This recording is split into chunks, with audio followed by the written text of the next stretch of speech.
Leo, hello there, my beautiful friends. We're going to do your general tarot reading for mid-June 2026. Thank you so much for joining me today. You know, I appreciate each and every single one of you beautiful people out there. So let's get right down to business as always and start you off with an oracle card here, just so we could dip our toes in the energy and see what's happening for the lovely Leo collective. I hope you're all doing fabulous and fantastic, my friends. Let's get it going here. My guide, spirit team, talk to me. What do we got for these beautiful Leos in mid-June 2026? We are getting kind of close to Leo season. Are you planning your birthday yet? Yeah, let's see what energies, messages, insights we could take a little peek at. And yeah, we're just going to take a real quick look at this first card. Then we'll get into the full reading itself. At the very end, I'll pull you a bonus card from the Shadowland Tarot just to see what might be in the shadows or what shadow work you can lean into, which is always interesting. But let's get it going here. Let's rock and see what we got for the lovely Leo collective in mid-June. What's the vibe? What's the energy? Let's have some fun today, my good friends. Let's see what cards want to fly out of the deck for you. All right, cool. Yeah, very strategic with this first card. Now, I always say this seems like a very inconspicuous type of energy, right? Like the card itself looks very low-key, but there's a lot of little symbolism sprinkled in throughout this card. So to me, there is like this underlying strategy or plan. Now, before we fully dive into that, if you're new here, I'll be speaking about the June subscriber surprise towards the end, so you might want to check that out. And also, if you could kindly illuminate that like button by tapping it right on its third eye, you know I'd greatly appreciate it. But enough of the promo, back into the reading. Let's talk more in depth about this card. So yes, we see this lovely lady here wrapped up in what seems to be a red blanket. Also notice the chess piece, which is the queen, is also wrapped in red. We have a little kitty cat. We got the little bird cage there with butterflies flying out of it, which can represent like freedom of some sort or releasing of a burden. So I do like that there's a lot of different symbolism, but what always takes my center focus with this is the chessboard, because when I think about chess, I think about strategy, planning, thinking 2-3 moves ahead. Now, for some Leos, maybe that's a mode you're in right now. Maybe you have eyes to the horizon, eyes to the future. What am I going to do here, here, here, and there? If this happens, I do this. Could be someone else you're linked to where they might be moving in a very strategic nature. That's not necessarily a bad thing. But again, for some of you, it might just be advice. And that could range for a whole variety of different things in life where it's like, okay, well, maybe you need some structure with something, or maybe you need a little game plan or an outline to roll with. Now, aside from that, this is a very cerebral energy, and sometimes it can represent things that seem simple that are also complex. So watch your mental burden in this time, that you don't have your mind and focus split on too many things, because this card could also represent that. But we're going to put her down right there. She could keep playing her chess game with that orange kitty cat. Let's get into tarot. And yeah, I always say that first card, it doesn't make or break the reading. It's just a little footnote. So let's get you 3 tarot cards in the upright. Then we'll get into that intuitive juiciness. Shuffle it up one time here for the lovely Leo collective. And while we get this deck shuffled up and ready to go, let's talk about last week's reading. So it was centered mostly around communication. The reading was titled An Explosive Talk. Now, there was a lot of fire energy in the reading, which for a Leo, that's actually a comfortable place to be. And explosive talk does not equal a bad one or an uncomfortable one. Now, for some of you, sure. Could that have been the case? Maybe there, maybe something intensified rather quickly, or someone was coming at you a little while. I'd say watch out for that, because energy could bleed over for a couple weeks. But to me, it just seemed about intensity. That was like the overarching theme. But we're going to see what shows up this week. As you know, energy is very fluid, never set in stone. So only take this how it hits for you. Let's get you 3 cards in the upright, my beautiful friends. What do we got for the lovely Leos in mid-June? Thank you. Cool. 7 of Swords, huh? All right. Don't get freaked out about that.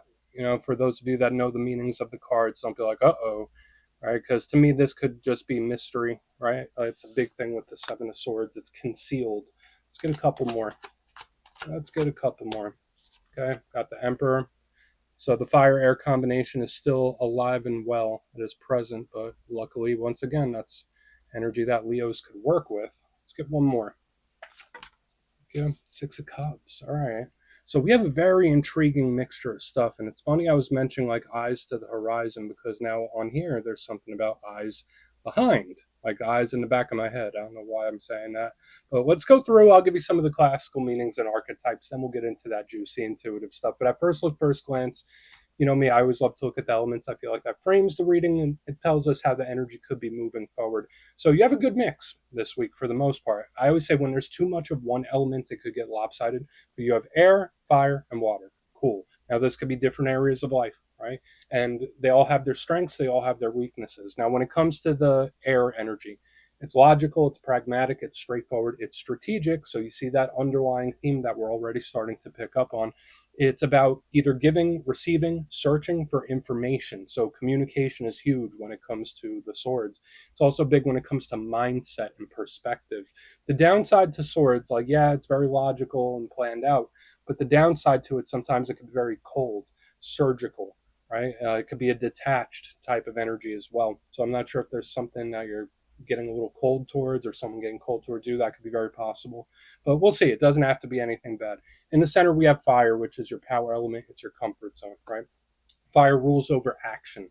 So whether it's the actions you take, the actions you want to take, actions other people take, I think of health and wellness and vitality. So fire is a high energy vibration, which I think is great. And when we mix it with the air right here in the front, that's where the volatility does come back in a little bit. So we do want to keep an eye as we move forward. Because the downside with fire is that, yeah, there could be an unpredictable nature to it. It could be something or a situation that looks like it's going one direction and takes a last minute turn. Especially with this combo, we need to watch out. Um, on the back end, we have water, totally different than the swords in the front, totally different than the fire. This is a much softer, subtle type of energy. When I see water, I think of things we're emotionally invested in, things, people, situations that we care about. The cups and water that could represent creativity and imagination. It's like fantasy land type of energy. So it's great for any sort of creative pursuit, creative endeavor, writing, art, whatever. Like just thinking outside of the box. It's great. Big when it comes to partnerships. The downside to water is that just like the tides, there's an ebb and flow, and sometimes water can pull us under. Sometimes it could get very intense very quickly. So that's one thing I want to watch out for on the back end. But let's go through and start building this out piece by piece. Position number one, we have a card that we absolutely want to dig deeper into. We have the Seven of Swords. And we see our little friend here with the fez who looks like he's making away with the swords, right? Like he's stealing them. And I'll give you the positive aspect of this card first. This could just be an energy that is something we don't see, something that's completely off our radar, something that we don't see coming, where there's like no inclination towards anything or no hints. This is an energy that's completely obscured and hidden. So we do want to look at this because, again, it could just be surprising or unexpected. Surprises and unexpected energy doesn't necessarily have to be bad. But when we get to the challenge of the Seven of Swords, there is a bit of a laundry list, right? That sometimes this card can show up when there is someone we are very skeptical about, when there is someone where spirit's like, hey, Leo, keep an eye on this one. Hey, Leo, be skeptical about this one. That's very possible. This card can also show up when we feel like we're digging for a mystery. We're trying to unearth information. Sometimes it could be like thievery and stuff like that. Again, I'm not saying you are, but it's just this energy that's on edge. So we do want to look at the Seven of Swords because it could be a bit of a warning. Now, moving to the middle, we do have a vibe that shows up in a completely different way. We got our good friend, the Emperor himself. Now, the Emperor, Aries energy. Some people also link it to Taurus, and he is the divine masculine counterpart to the Empress. Now, I know it gets a bit of a rough reputation in the tarot circles. I actually think there's some great energy tied to this because the Emperor to me represents big boss energy, having things under control. Where it's like, nope, this is my direction, this is where I'm going, right? Like it's very entrepreneurial. It's a self-motivated type of energy as well. So this is all about action when I see this Emperor and calling the shots. That's another big thing. It could also represent authority figures, paternal figures, divine masculine figures, again, like bosses and stuff like that. But the downside to the Emperor, sometimes he could be a bit of a micromanager. Sometimes this energy could be overbearing. So watch your relationship with anyone in a position of perceived authority when we have the Emperor because sometimes it could be an energy that's like, nope, my way or the highway. Nope, this is how it's going to be. And again, there's nothing wrong with that, but I just think it's something to be aware of, especially with this Seven of Swords on the front end. And we'll dig into it deeper. Now, moving to the back end, we do have a much more subtle type of energy where there is a vibe switch from all this, where this is like very planted and strong and stoic, and there's a mystery to it. On the back end, we have the Six of Cups. This is a card of soul ties, soul connections. It's beautiful. Um, Conversational, it's really soft and it speaks well. So I mean, whether this is someone that has the gift of gab, that's very possible. But the biggest thing to me with the Six of Cups is it represents the past. It's a very sentimental type of energy. So for some Leos in this time, maybe you're taking some trips down memory lane. Very possible, and that happens in life, right? Even if we're trying to move forward, sometimes the past comes back around, and that's what this card could mean, whether good, bad, or indifferent. So it's something we do want to keep our eye on, or it could just be showing us the energy of someone that's a soul tie to you. But usually, I see this as like a very soft, sentimental, caring energy.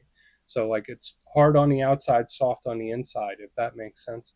But I want to dive deeper on all this, Leo. Let's do it. Let's jump in and clarify. Okay, let's get a good shuffle here for you, my friends. What do we got for the lovely Leos? And yes, this is where I go intuitive with the message, which means I just tell you how it feels to me. So feel free to do further research or rely on your base knowledge of tarot, because as you know, every single reading is about the reader's interpretation, and I'm just giving you mine. Let's go in on the Seven of Swords. See what that has. And yeah, if you're a reader yourself, please feel free to play along. That's why the box is here. If you're feeling any messages you want to give to Leo, you can drop it in the comments. I don't mind at all. Okay, why is that Seven of Swords here? Why is it here? Thank you. Cool. Okay. All right, so we have the tower in reverse underneath it. And obviously, those of you that know how to read, towers are not the nicest energy. They represent shock. And I do feel like a couple weeks ago, you did have tower energy, but it actually was tower working for you in the positive. Big Scorpio vibes right here. Now, the tower in reverse can absolutely represent something that's already happened. If it was in the upright, I would say, yeah, this is a huge warning here, because it's like this energy is so unexpected, so out of the blue. So we do want to see how this all plays out, because even with the tower in reverse, it's like, okay, this energy just popped up out of nowhere. This completely came out of nowhere. So I want to see, like, okay, is it an action someone takes? Is it a plan somebody has? Because we've been seeing this little strategy thing. Now the tower, already mentioned, it does represent upheaval. Sometimes it can represent endings. It is a big harbinger of change and transformation. That's why it's scorpionic energy here. So again, change isn't a bad thing. But when I see the Seven of Swords with the tower in reverse, either there is something that has happened that has made me extremely skeptical and on edge. Like, so, when you've experienced some difficult things in the past and it kind of sticks with you, that's kind of what I'm feeling here on the front end. And we all have experiences like that from time to time. Just watch out for those things reemerging in this time, especially with the Six of Cups here in the back end, because it's a theme I was seeing in Aries. Now I'm seeing it in you. I have this energy that seems to be bubbling back up to the surface in some kind of way.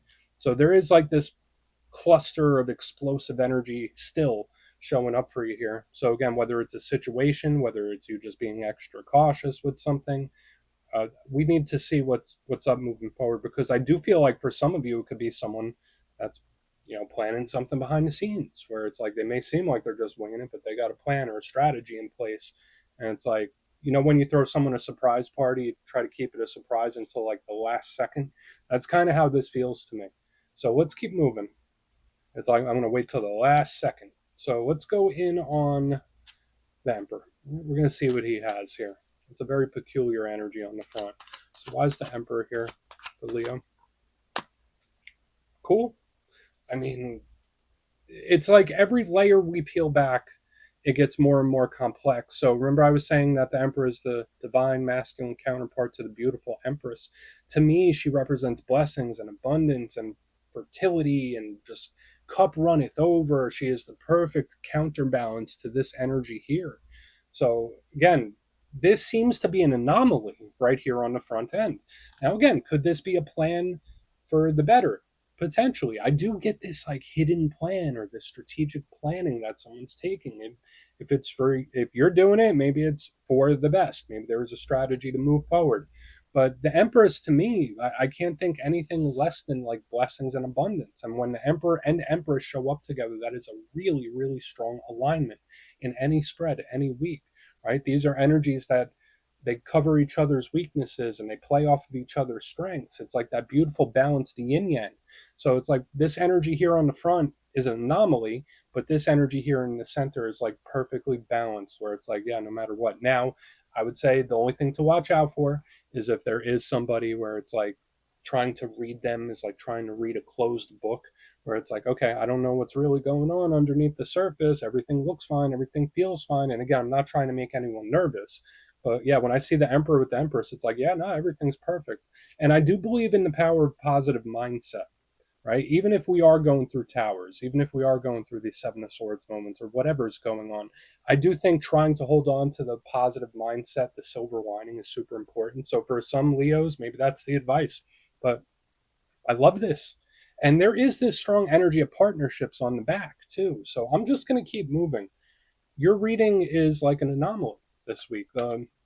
I'd say the biggest thing that shows up in the undertone is the strategy and the planning. So again, for some Leos, that might be advice from spirit, like, hey, move forward in a structured, plan-based manner. Or again, there could be someone that's trying to set up a surprise party of some sort, where it's like, I'm going to wait till the very last second. I'm going to wait till the very last second before I spring this. So let's go in on the Six of Cups. Then we'll do a quick recap. So why is that here? Why is the Six of Cups here? Yeah. I mean, so we have the world in reverse, and we've had this weird play of like the future, past, present. Um, the world usually represents the close of a cycle. The world is very similar to the tower, but it is a much slower moving type of energy. It's the last of the major arcana, and it represents a completion, an ending of some sort. So when I see it in reverse underneath the Six of Cups, this energy to me is looping back around. We have two very strong energies here that return. I would say in this time, watch out for unfinished business. Like even if things are cool, everything feels fine. Like with this energy on the front, with this energy here on the back, it's like there is like this unfinished business, unfinished situation that I'm potentially picking up for a lot of Leos. But yeah, with the Six of Cups and the world in reverse, it's like I'm touching on this again, or I'm revisiting this.